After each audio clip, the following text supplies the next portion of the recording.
بسم الله الرحمن الرحيم ويوم يحشر أعداء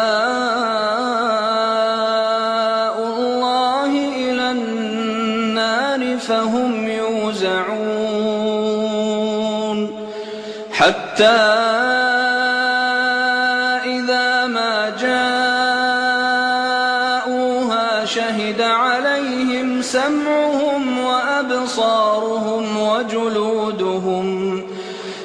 عليهم سمعهم وأبصارهم وجلودهم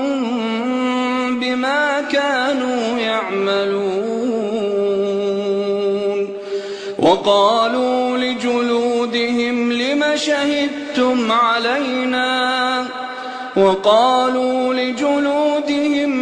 شهدتم علينا قالوا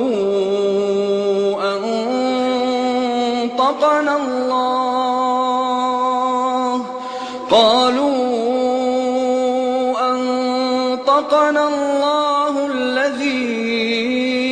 أنطق كل شيء وهو خلقكم أول مرة وإليه ترجعون وما كنتم تستترون أن يشهد عليكم سمعكم ولا أبصاركم ولا جلودكم ولكن ظننتم أن الله لا يعلم كثيرا مما تعملون وذلكم ظنكم الذي ظننتم بربكم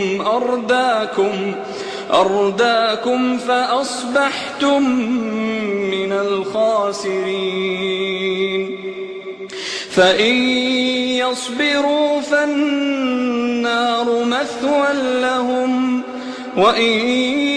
يستعتبوا فما هم من المعتبين وقيضنا لهم قرناء فزينوا لهم ما بين أيديهم وما خلفهم وحق عليهم القول في قد خلت من قبلهم من الجن والإنس إنهم كانوا خاسرين وقال الذين كفروا لا تسمعوا لهذا القرآن والغوا فيه لعلكم تغلبون فلنذيقن الذين كفروا عذابا شديدا ولنجزينهم أسوأ الذي كانوا يعملون ذلك جزاء أعداء الله النار ذلك جزاء أعداء الله النار لهم فيها دار الخلد جزاء بما كانوا بآياتنا يجحدون وقال الذين كفروا ربنا أرنا الذين أضلانا من الجن والإنس نجعلهما تحت أقدامنا ليكونا من الأسفلين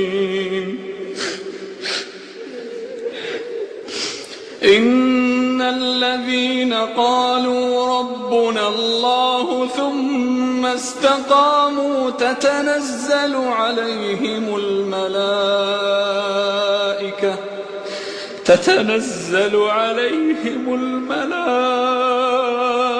الملائكة ألا تخافوا ولا تحزنوا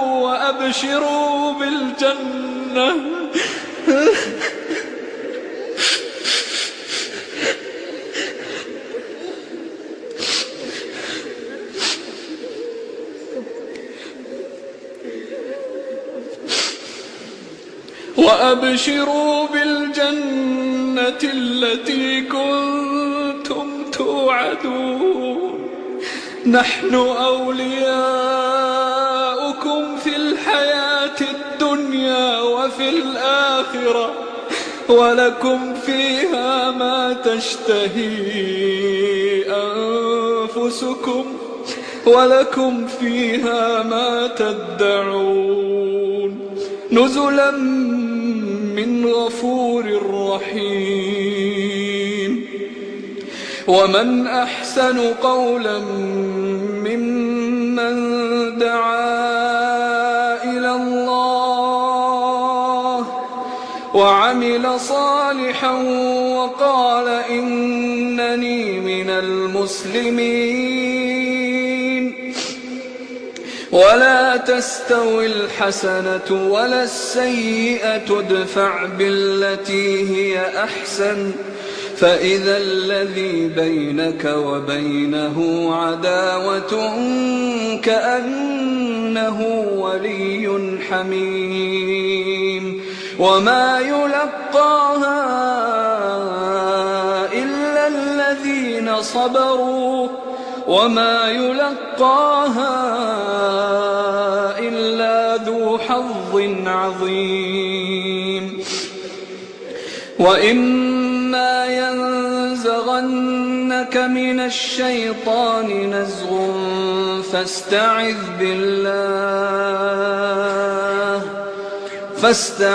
بالله إنه هو السميع العليم